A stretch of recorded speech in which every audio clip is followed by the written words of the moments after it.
Ba't magpakita siya? I question his motives. Let me question his motives. Bakit lagi kaming kine-question? Sinusundan lang namin ang batas. Sundin din niya ang batas. Yun lang.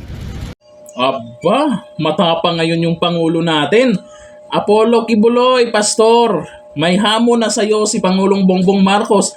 Magpakita ka raw at harapin ang mga kaso. Yun nga lang, ang pagkakaalam po natin kasi wala po itong tiwala si Pastor Kibuloy sa gobyerno natin ngayon kasi baka iano lang siya sa mga puti, yung mga ganon, walang tiwala sa gobyerno kaya hindi siya sumuko o hindi siya humarap dyan.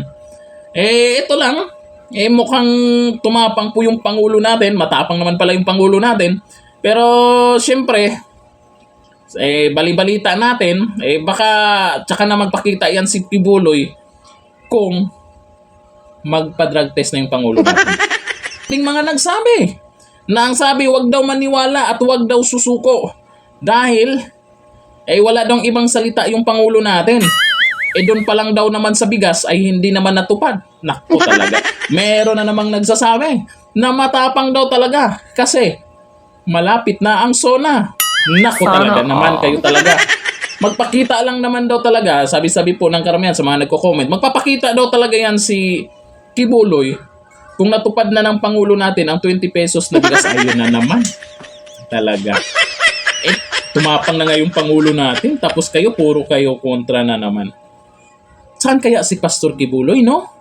Saan kaya? Ba't hindi kaya nilang hanapin? No, di ba? Ang laki na ng patong sa ulo, 10 million. Tapos, di ba? Bakit hindi kaya? Nitong nakarang administrasyon, lalo Duterte, pag may hinahanap, hindi na kailangan patong-patong sa ulo na yan. 20 million, 10 million, kung anong mga patong-patong, hindi na kailangan.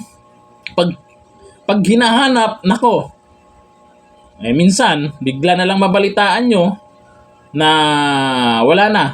Lumutang na dyan sa tabi-tabi. Diba? Ibang-iba po. Ngayon, hirap na hirap. Bakit kaya hirap na hirap hanapin? No? Isang Pastor Kibuloy, hirap hanapin.